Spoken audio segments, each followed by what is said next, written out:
country of particular concern over alleged violations of religious freedom.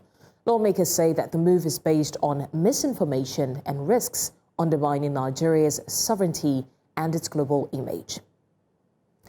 Meanwhile, we'll now take live feeds from the Nigeria Senate, where the matter is currently being discussed in plenary.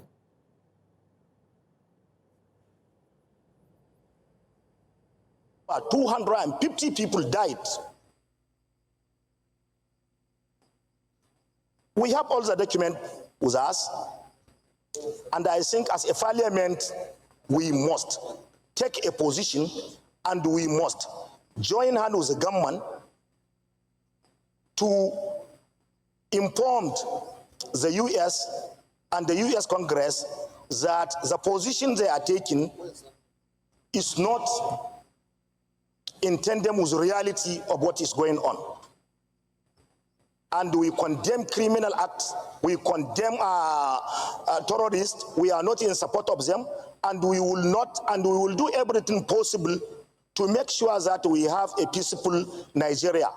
And finally, I am commending our clergies, more especially Khan, who yesterday issued a statement, and so many well-meaning Nigerians who shows their concern on this issue. I so supported and second this very important motion. Thank you, Mr. President.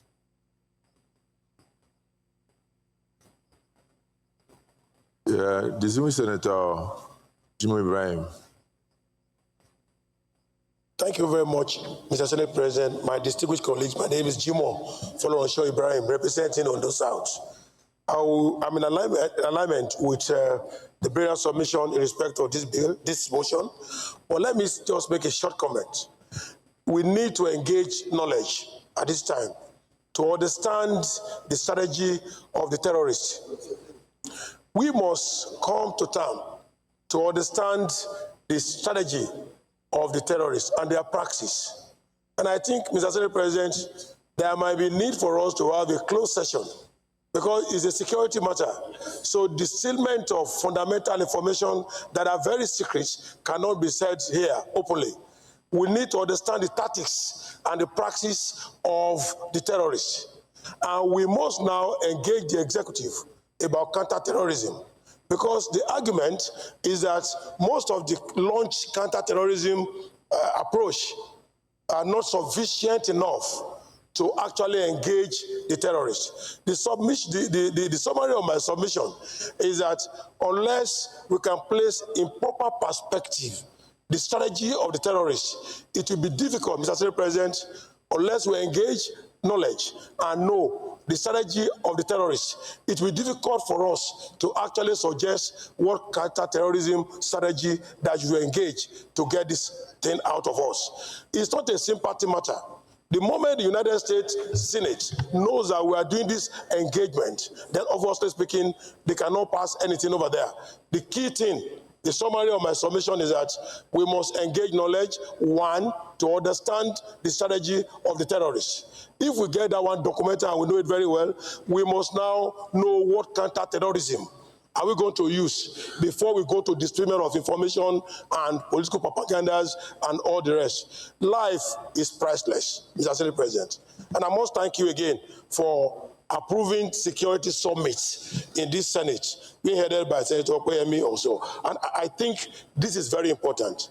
But before I take my seat, I must say clearly, it is not all the matters that we know of that we can discuss here.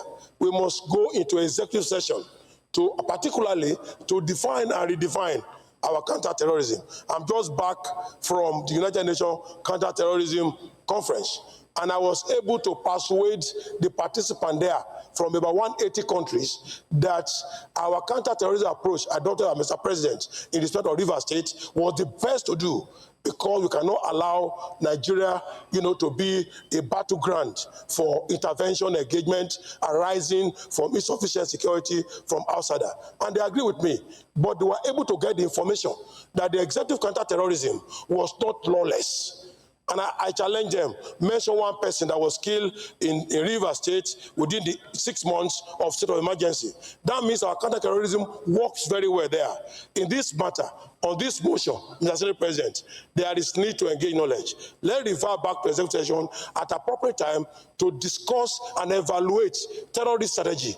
Then we will be able to define counter-terrorism strategy that we will adopt to make, it's not a matter of Christian or Muslim or whatever. Once we do this, we have a better way to go. Thank you very much for this short snap. Thank you. Well, that is coming from the only man with a PhD in warfare, Professor Jimoh Ibrahim, PhD warfare. So I think somebody suggested that we ought to have gone into executive session to discuss this, but I don't think we can win. No group can win any discussion on this because it depends on the state you are looking at. If terrorism occurs in a Christianly dominated state, most people that will die there will be Christians. If it occurs in a Muslim-dominated state, most of those who will die there will be Muslims. But if it occurs particularly in the North Central, you will notice that it will be targeted at maybe churches because that is what they are able to get. And then at the end they will say, oh, it's Muslims that kill Christians. If it happens in Kano or Borno, they will say Christians kill Muslims. So the way the whole situation is that we still need to go into executive session and get a date for our security summit so we can have close discussion on these matters. What is happening in the United States is of concern to Nigeria. It's of concern to the Christians, it's of concern to the Muslims. Because the moment they bring sanctions to breed poverty. Poverty knows no religion. So for me, engagement will be the best. So when we go into executive session, we can decide to set up a small ad hoc committee to go to United States of America and engage our colleague parliamentarians there. And then to also educate them. Because if you see what these people are doing, most of them are outsiders. When they come and start spraying bullets from GP, what do you call it, or they throw rocket, they are not throwing rocket into the crowd targeting a particular religion. They are killing Nigerians. I don't know who will now go and sit down and bring out maybe the dead bodies and say, this one is a Christian, this one is from this family, this must be a Muslim. So we are facing a situation whereby these terrorists are trying to terminate the lives of Nigerians. And then, of course, frustrate us from going into the farms, producing food to feed ourselves. So this discussion will be better in a closed session.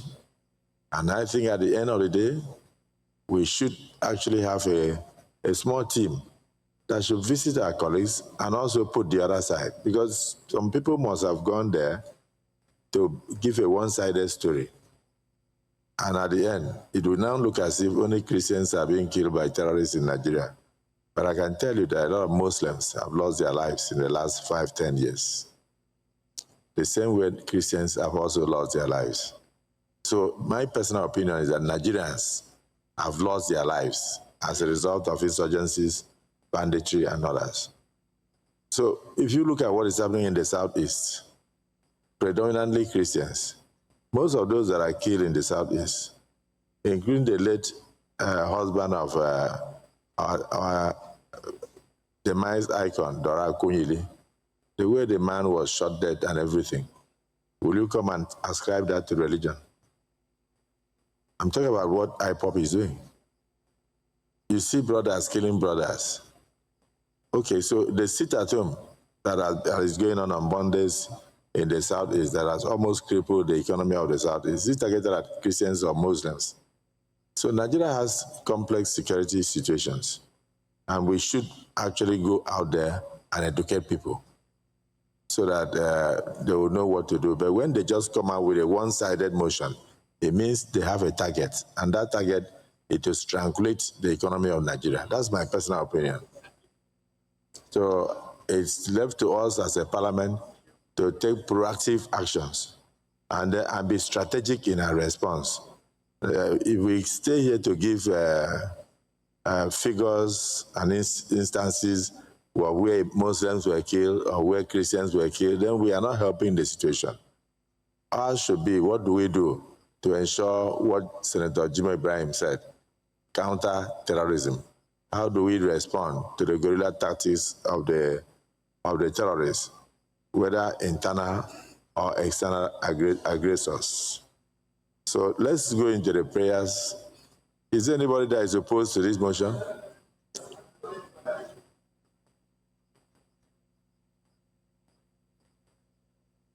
No, I was about to look at your side because I think a lot of heavilists have also been killed in the. Is there anybody that is opposed to this motion? Okay, so leader of the Senate, approach the chair.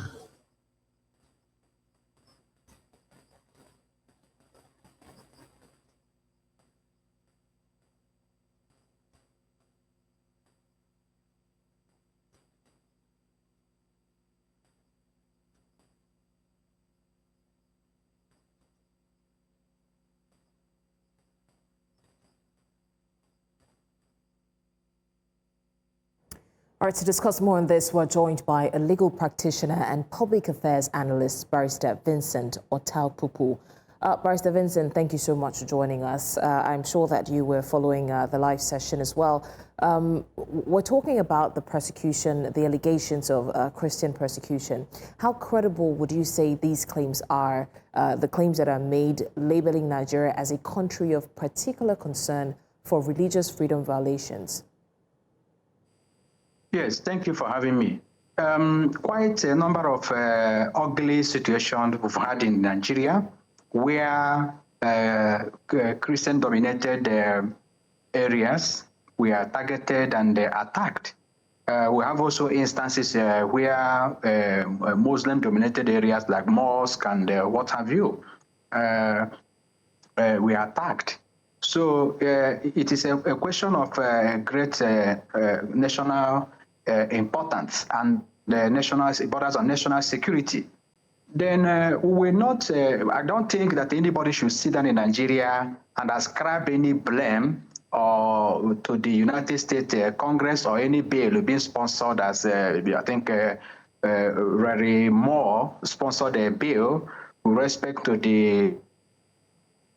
that the Christians in Nigeria are targeted, are facing persecution, as the case may be. Yes, Muslims are targeted, Christians are targeted, but they may have information which we may not have. They may have also intelligence and they may have which we may not have. But beyond this point, we don't need to, as a Senate or a National Assembly, House of Rep, to sit back and begin to ascribe blame or apportion blame or what have you. We need to, as a country, take a proactive step to address this ugly situation we have at hand. Then United States as a country has a responsibility to protect their citizens living in Nigeria. Now, Nigeria is a signatory to very many international treaties and what have you. The Universal Declaration of Human Rights of 1948 protects the rights of citizens and even a right to life, as well as the African Charter on Human and People's Rights. Also protect the rights of, I think, Article 3, Sub 1 and 2, protect rights of Nigerians with respect to life. Now, Section 33 of the 1999 Constitution provides that every person has right to life, and no person shall be deprived intentionally of his life, save in execution of a sentence of a court of which he has been found guilty in Nigeria. So the only yardstick for taking someone's life is by execution of a valid court order. They will have also international covenant on civil and political rights have also seem to protect the right of citizens, as the case may be.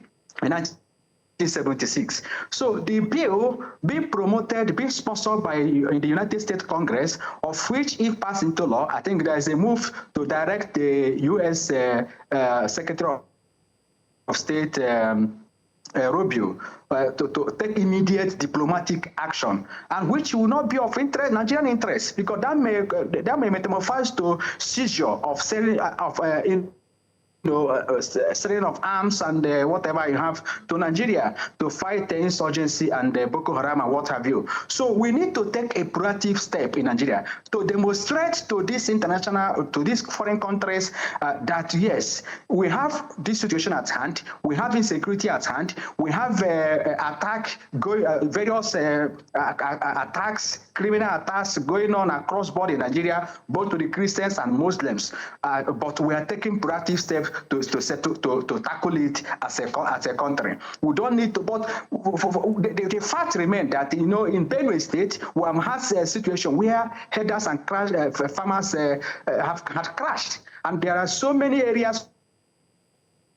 where you have Christian-dominated area attacked. You have churches attacked. In Plateau State, you have churches, you have Christian-dominated areas attacked. You have also areas where herders, area dominated by Muslims, we are attacked. In Southern Kaduna, even in Borno State, which is more of a multinational dimension, and Zamfara State. So we are faced with a very serious situation at hand. We need to checkmate this. The federal government of Nigeria, under Section 14, subsection 2B of the Constitution, it provides that the welfare, security and welfare of the people shall be the primary purpose of every government. The transcendental movement of man from state of nature into society was based on social contract, and it was based on that social contract that the government was instituted to provide for the welfare and the security of the people, as the case may be. And when the government has failed to protect the lives of the people, the government has failed in its primary responsibility owed to the people of Nigeria. All right. And the people has the power to vote the same government out. Okay, Barrister. So there is need to take a proactive action. There is need to protect the life and citizens of the people of Nigeria who are, as the case may be. Right, Barrister Vincent Ottaokpukpu, thank you so much for joining us and lending your voice to this very, very pivotal conversation. We appreciate your time with us on the news.